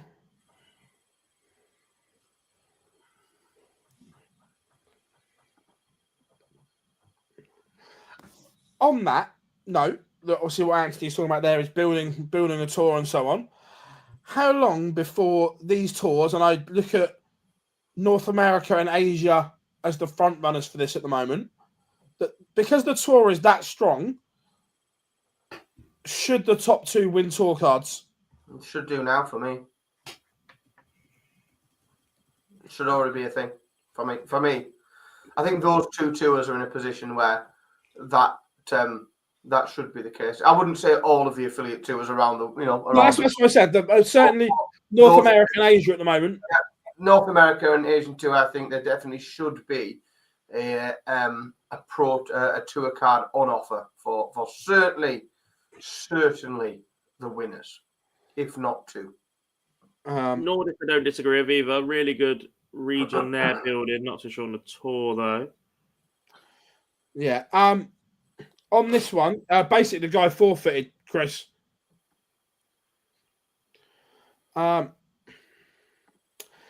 Yes, Ron, we have, because internally in Australia there is too much in-house fighting between players and organisations. Essentially, correct. We've covered it in detail. I think there's 3 amateur organisations that run events in Australia, and none of them get on. And certain players will only play in this one. Certain players won't play in this one because someone's running it. Other players won't play in this one because someone else is running this one. Internally, darts in Australia is a mess. Is the easiest way to put it. It needs to be gotten hold of and shaken until it's... The talent is there. We're not questioning that. But people just need their head banging together and sorting out, basically. Correct. The Aussie Premier League, or the touring stage thing they've got going, aims to do that, but I think that's more, we're just going to dangle a bigger carrot in front of the players rather than sort out what's actually wrong with us. Yeah, right. Or... Paul, there's 2 ways of looking at that. I get the way you're looking at it, but it could also be the ladies' series isn't counted as a secondary tour, and the Dev Tour and Challenge Tour are. Yes.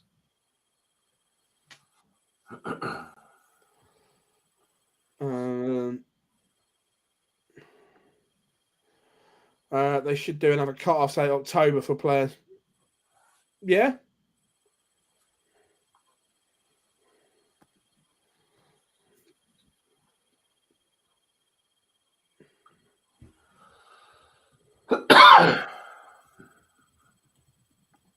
I don't dislike that at all, Anthony, either. Oh, yeah, I like that. Hmm? Q school, yeah. I like that. I'm a fan. Right.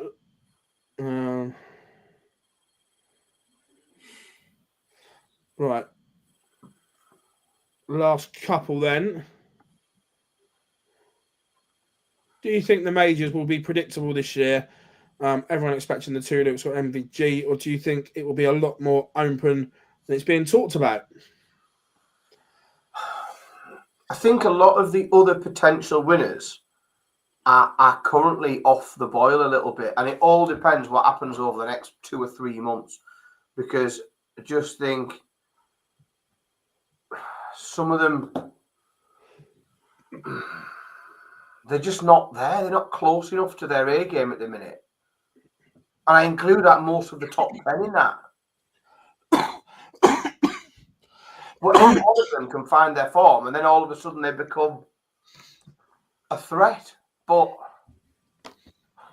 it's hard. I do think it's hard. I do think it's hard to see. It's hard to see at the minute, because you look outside of there. You know, Bunting can pick something up. I think Bunting is probably the most likely outside of those. Well, outside the Lukes, probably. Michael Van Gerwen I still think he's a lottery. I still think he's unpredictable. I don't think you know what you're going to get with him.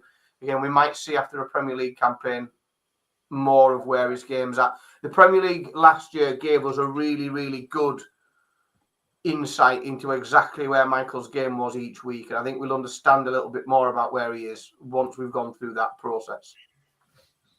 Yeah, look, I don't disagree. Right, everyone, thank you very, very much. The first live lounge of 2025 is in the can. Remember, this will be available as an audio only as well. We've got some good stuff coming up this year. We are going to plan to take the live lounge on the road a little bit more this year after the success of Ilkeston this year. So looking forward to that. Plenty coming up. Got an interview with Max Hop going to drop tomorrow.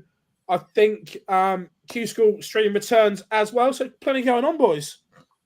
It's a busy old week, isn't it? Busy old week ahead. No rest for the wicked. It's what we do. Plenty of us over the course of the next few days. Certainly once I've had a decent night's sleep, I'll be feeling much receding. I tell you what, receding is the biggest compliment I've had on my hair for a very long time. It's receded, mate. It's not receding. It receded many years ago. Fucking receding. Everyone, we have been on 9 Darts. This has been the Live Lounge. I've been Phil Bars, Jack Garwood, Dan Simpson. Monday night, us signing out, and we'll see you all very, very soon. Bye.